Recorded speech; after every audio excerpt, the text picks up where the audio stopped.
Meet Sofia. She is a beautiful princess who, just like Rapunzel, has flowing hair.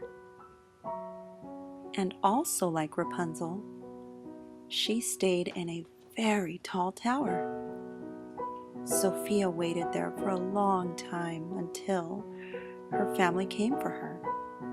She spent many hours playing with her toys, brushing her hair, and just waiting. One day, news of her family's arrival came to her, so she prepared by getting her hair braided. First thing that you want to do when you're braiding a little girl's hair is keep things very simple, especially if you're dealing with a little impatient one. What I did is I just tied it off to the side so that her braid would flow to the front. Then I tied a shiny ribbon, tied it once at the front and then again in the back. Now you just want to take 3 sections just like you would with a regular braid, but you want to overlap the ribbon on either side, the left and the right side.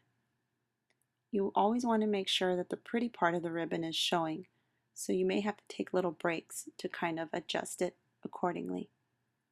Here you can see that I'm using my right hand to kind of make the adjustment as the left hand holds the other piece in place, never letting go. And this is what will make the ribbon stay in place. Now I don't want to bore you with braiding images, so I'm going to go ahead and fast forward this.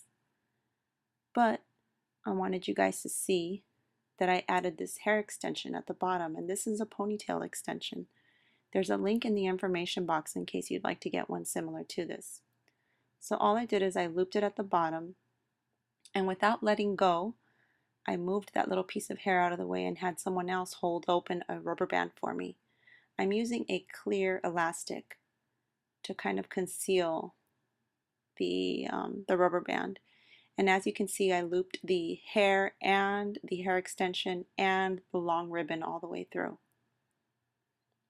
Once I feel that it's pretty secure, with the hair elastic wrapped around the natural hair and the hair extension, I will insert a little bobby pin going downward and then wrap the ponytail hair piece around the ponytail to conceal where the natural hair ends and the hair extension begins.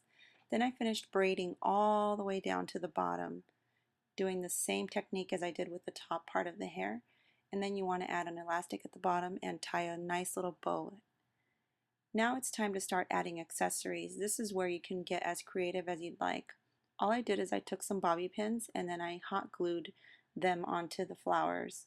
You can get these flowers at pretty much any arts and crafts store. You just cut off the little flowers off the stems.